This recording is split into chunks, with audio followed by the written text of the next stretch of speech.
Professor Twyman. I'm creating my presentation of my research paper on slides since I missed the last class. I'm super sick. I've been sick for like a week, so just try to ignore my voice squeaking, and I'm gonna try to get this done in one take. Okay, so my research was on efficacy of manipulatives in small group settings. My research questions were, in what ways is the use of manipulatives an effective tool for reteaching math concepts in small group settings? How engaged are students in the math lessons that utilize manipulatives? And how do the students feel their level of understanding is tied to the use of manipulatives? So my hook in my paper is just kind of like describing the history of math manipulatives, including like information about Maria Montessori and Friedrich Froebel and Jean Piaget. And it goes on to describe that despite math manipulatives' high potential for a good tool to use, many teachers still believe that the drawbacks outweigh the benefits. So that's where my study comes in to find out if there is a better understanding of mathematical concepts and better attitudes towards math that can be measurably improved with the use of manipulatives. Context of study. So I work at the school that I live in. Like, we're assigned, my family is assigned to that school, so it's my direct neighborhood. My daughter actually also goes to that school, so I feel a strong sense of community and a strong sense of obligation to be the best teacher that I can be for these children, just like I want for my own children. And I work in a class of third graders who I find many of them are really struggling with math concepts, and it's my duty and my desire to help them achieve mathematical understanding and build their confidence in these abilities. Introduction to the study. So my research aims to investigate the effectiveness of using math manipulatives to reteach multiplication and division concepts to third grade students in small group settings. My participants were 10 students. The data collected included pre- and post-test score, measuring students' proficiency in multiplication and division, as well as observational data regarding student engagement during the lessons. Students also completed a survey at the end of the 4 weeks of lessons to help me understand if they thought the manipulatives were useful. My analysis revealed significant improvements in students' understanding, with average test scores increasing 20 to 30% across all lessons. However, I'll get into it more when I do the analysis, but it didn't necessarily line up with like only the groups that were using manipulatives. So pretty much the small group intervention, I think, really is what improved the scores, but engagement, I think, improved because of the manipulatives. And again, I'll go over this when I get to the analysis slide. Okay, so the importance of this study. In my paper, you'll see I discussed a bunch of statistics. I deep dove into test scores from PISA and the NAEP.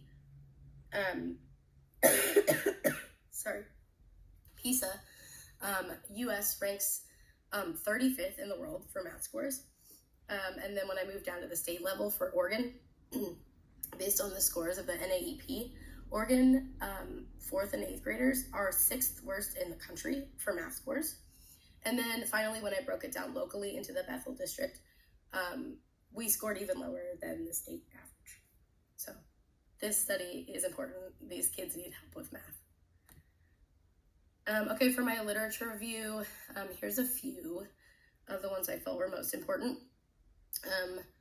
So there's a field experiment done at MIT that examined the cause and effect of a program designed to provide struggling 6th and 7th graders. So they attended these vacation academy. I'm pretty sure it's been a long time since I read the actual thing, but I think it was like a summer program.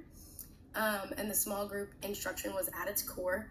It increased the probability that the students scored proficient or higher on Common Core aligned math exams by 10 percentage points. And then there was a field study done by students at Rutledge, which investigates the effectiveness of 2 types of interventions on improving mixed addition and subtraction fact fluency among second graders. The results indicated that the students across all groups benefited from combined intervention, including both instructional and motivational components. So that one was kind of like reward-based motivation as well as manipulatives. And then there was an investigation carried out involving 86 teachers from 10 states to assess the integration of manipulatives in early numeracy instructions and their impact on student engagement. And despite challenges, which are described more in detail in the paper, 94% of the respondents agreed or strongly agreed on the value of manipulatives in helping students grasp early numeracy concepts.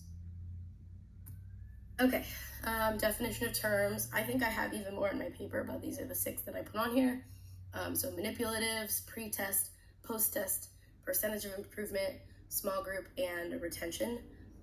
The percent improvement was the most confusing one to me. I assumed that I was just going to take their post-test score and subtract their pre-test score and see how much they improved.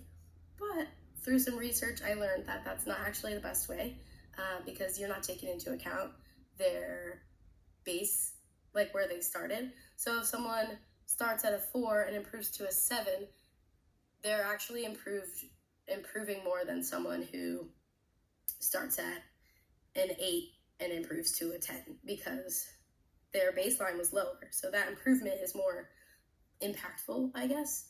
So this is how I learned that I should calculate it, and I hope this is right, but it's too late now, so this is what I did.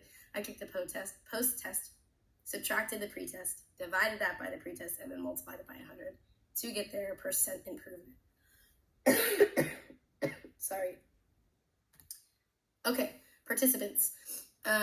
Participants were selected via observation and a 12-question pre-test based on multiplication techniques such as repeated addition, skip counting, and arrays. So originally what I did was I observed for like the first several weeks of school, and I just kind of picked, I think it was about like 15-ish students that I felt like might be struggling, and then I gave them a 12-question test to see how they scored. And then I chose the 10 students who needed the most help based on that data. Once I had the 10 qualified students, I split them into 2 groups of 5 at total random. So I typed their names into a random name generator and just let it do its thing. I decided to do it this way instead of like group A, who's struggling, and then group B, who's struggling more, because I didn't want it to throw off the data. I wanted it to be randomized so that there was like a reliable comparison between the groups. So one group doesn't start off on better footing than the other. Okay, so here are my students with IEPs and 504s and English language learners. There are many out of my 10 students, 1, 2, 3, 4, 5, 6 of them have some sort of plan or some sort of extra support that is needed. Oh, and I took the liberty of, sorry, excuse my kids screaming in the background. I took the liberty of highlighting the blue students are in group A and the green students are in group B. All right, materials by week. So my study is broken into 4 weeks. Each week is a different topic. So week 1, we focused on multiplication using arrays. Week 2, we focused on the distributive property. Week 3 was division, and then week 4 was the connection between, or the relationship between multiplication and division. So for week 1, we used geoboards, color counters, toy cars, and pennies. Week 2, we used geoboards, color counters, and white number dice. Week 3, we used color counters, small containers, marbles, Skittles, and Unifix cubes. And then week 4, we used color counters, Unifix cubes, and straws. Okay, so here are my measures, my pre and post test scoring guide. So here's the table that I created. I just created it in Google Doc to help me keep track of all my information as I was doing this.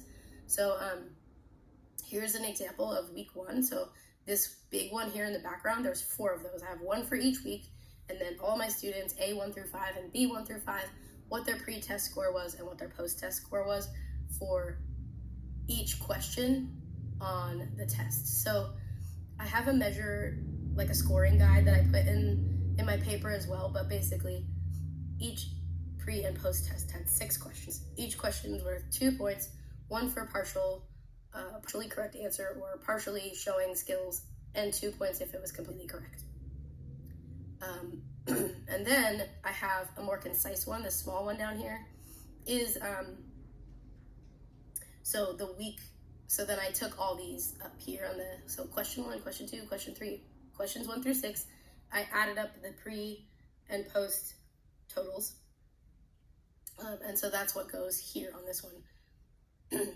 So week 1, student A had a score of 6 points on their pre-test and 10 points on their post-test. I don't have the actual data in front of me. This is just my my scoring guide sheets that I used, but as an example, that's how it would look.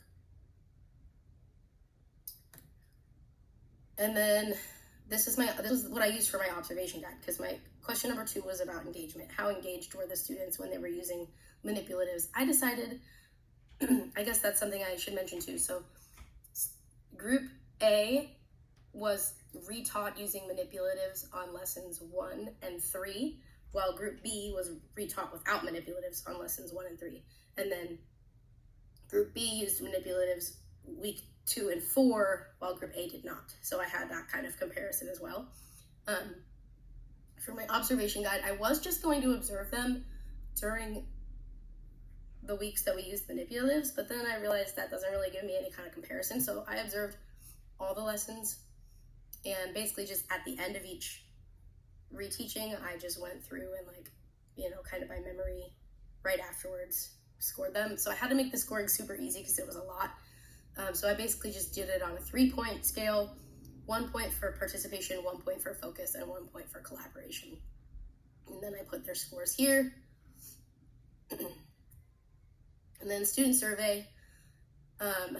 These were the questions I used. Did the manipulatives help you understand the math concepts? Yes, somewhat, or no. Did you enjoy using the manipulatives during the lesson? Loved it, it was okay, disliked it. And then how confident do you feel explaining the math concepts to a friend? And it was a scale of 1 to 5. And then lastly, I left an open. It wasn't required. Is there anything else you want to say about using manipulatives? Okay, so my procedures, which I kind of talked a lot about already, but I'll just break it down into 6 kind of easy steps. So all of Monday and Tuesday, the students received whole group instruction for the topic. So they were in a class, in whole group, learning how to use arrays for multiplication, learning about division. And then, so Monday and Tuesday of week 1, they did multiplication with arrays. Monday and Tuesday of week 2, they did distributive property. So then at the end of Tuesday's lesson, I gave them the pre-test, the 6-question pre-test, and scored them.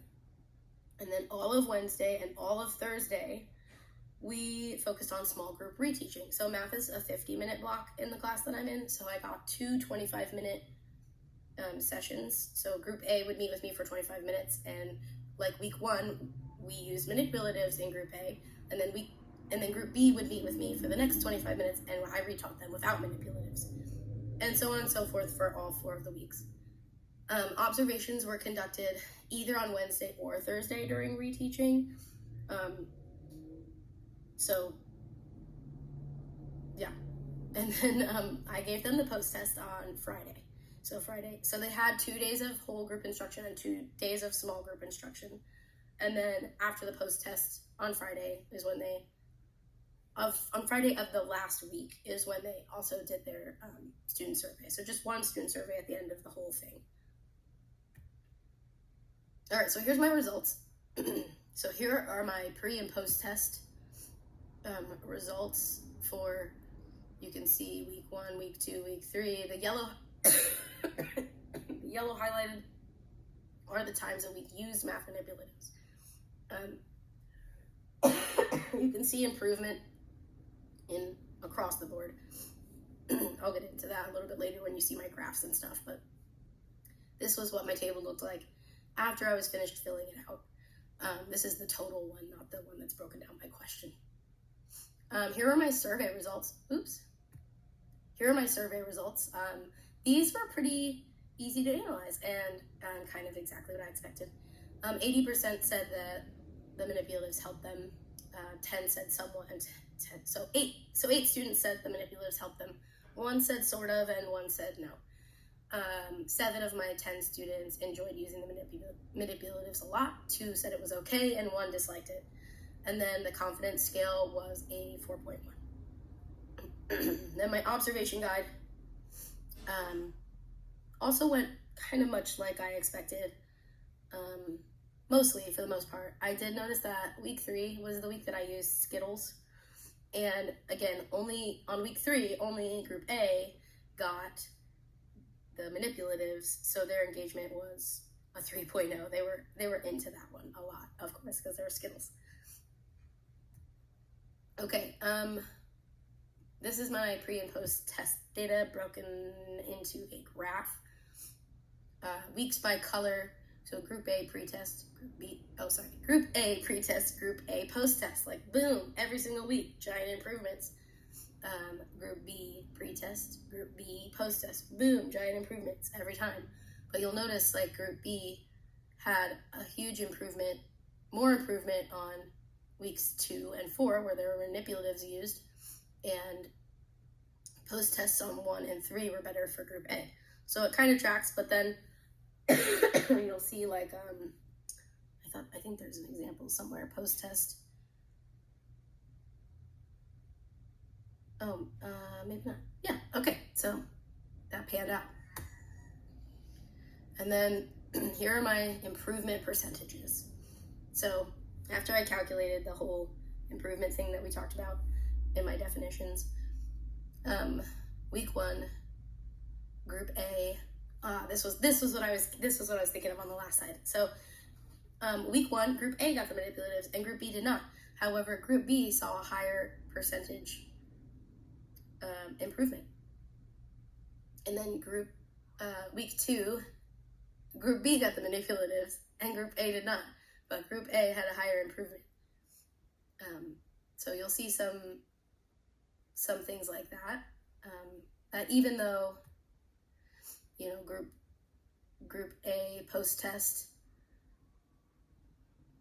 I'm sorry, my brain is like just, I'm sick. So yeah, so even though like there's major improvement, sometimes it showed that even the group without the manipulatives improved more.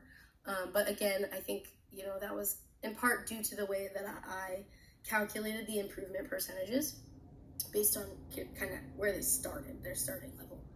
And then this graph turned into a line graph. So you can see the improvement, percentage improvement for each group in a line graph. Okay, here's my observational data. So, okay, group A got the manipulatives on week 1 and week 3. Their week 3 engagement was definitely the highest with the Skittles, and group B, who did not have the manipulatives, was lower. Same with week 1, engagement with manipulatives was higher. Week 2, the engagement in the group without the manipulatives was higher. So that was my kind of weak anomaly. And then week 4, the group with the manipulatives had higher engagement. Group A just had higher engagement across the board, if you averaged their engagement, I suppose. But that's my engagement data. And I mean, like I was saying, week 3 had Skittles. So I think, you know, there's a lot of, which I talk about in my paper, but there's a lot of like, you know, things to consider when you're analyzing this data. You know, I didn't use the same manipulatives for each lesson. So, you know, maybe it was the manipulative being used that created more engagement. And yeah, I'll talk about all that in my paper. Okay, my survey results, we went over this already. They were pretty straightforward. Some of the comments that were left, I only got 4 comments, but I kind of expected that when you leave it as not required. So 4 of my 10 students typed something in. One said I really liked them. One said it was fun. One said I like to draw things better. And I actually followed up with that student, like, did they mean they like to draw more than they like math? Or do they like to draw arrays versus creating it with pennies? And it was the latter. So yeah, and I told them that's okay. And that's actually a really useful technique for them to use, because if they're taking a math test or they're learning math, they almost always are going to have pencil and paper, but they're not always going to have pennies. So it's good to know both ways.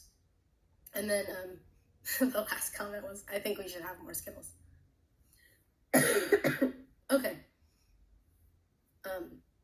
Yeah, so this was a lot of fun. It was really informative. I think I didn't make a slide for like implications, which I do talk about a lot, and then how I would use this in my classroom. But I think the biggest thing I learned during this study was that small group instruction is really beneficial. Like when I can take a group of kids who are, just 5 kids who are struggling and work one-on-1, 1-on-5 with them, their engagement increased, their understanding increased. It was really meaningful, and I really think I helped these 10 kids understand multiplication and division and leave with some strategies that they can continue using. It was really meaningful. I think that the manipulatives didn't show me necessarily that they improved more when they had manipulatives versus when they didn't. But their engagement, I think, correlated pretty well. And I got pretty positive feedback on the surveys. So I think, what I learned was small groups are amazing. Manipulatives can be amazing. And I think using them with the right lesson and the right group and showing students, like the kid who liked to draw more, a variety of strategies that they can use to understand and help them in the future is impactful. And I just want to try to reach as many students as I can, and I realize not the same thing works for every student. So bringing out as many of those tools as possible,